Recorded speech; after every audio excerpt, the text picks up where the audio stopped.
Oui, merci, Monsieur le Président, mes chers collègues. Permettez-moi de revenir un instant sur ce dossier. Je tenais en premier lieu à féliciter ma collègue Jeannick Léger. La majorité ne le fait pas suffisamment, l'opposition va le faire. Sur sa méthode de conduite du dossier. Cette conduite de dossier a été tout à fait satisfaisante, notamment la mise en place d'une commission élargie aux autres élus du Conseil général. Donc c'est suffisamment rare pour le souligner une nouvelle fois.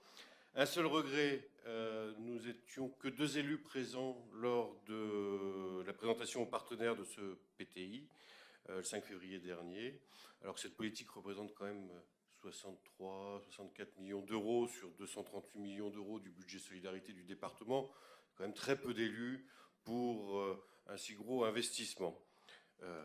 Opposition et majorité, hein, ce n'est pas uniquement contre la majorité. Certes, nous avançons, et certes dans le bon sens, mais peut-être pas encore assez loin. Le Conseil général manque ici une occasion d'aller un petit peu plus loin dans sa politique et je lui reproche de ne pas être assez ambitieux. Je m'explique. Sur le diagnostic de territoire, il me paraît quand même encore incomplet et manque d'éléments transversaux.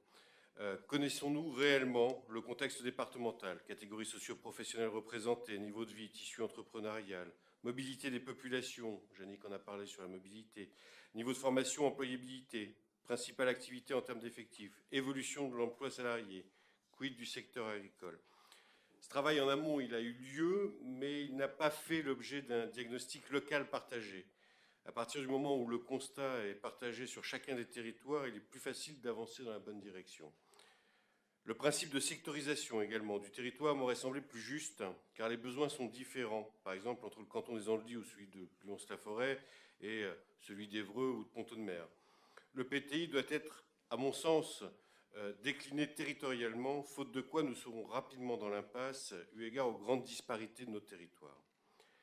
L'accompagnement des publics en insertion implique nécessairement une action pluridisciplinaire et partenariale qui recouvre à la fois le champ d'accompagnement social, mais également celui de l'accompagnement professionnel.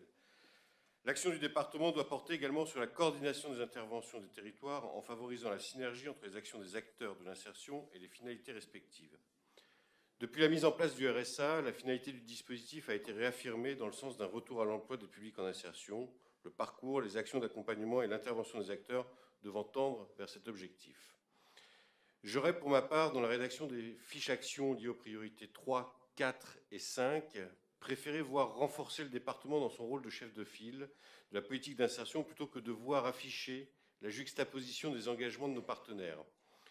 Cette présentation, qui ne retire en rien la volonté de nos partenaires et le travail remarquable de nos services, ne permet pas, à mon sens, d'identifier clairement que c'est à notre institution que revient de définir les orientations stratégiques et de coordination des interventions en tenant compte notamment des compétences, des priorités de chaque acteur et des projets mis en œuvre. Enfin, à la lecture du dossier, je remarque qu'un bilan est prévu chaque fin d'année.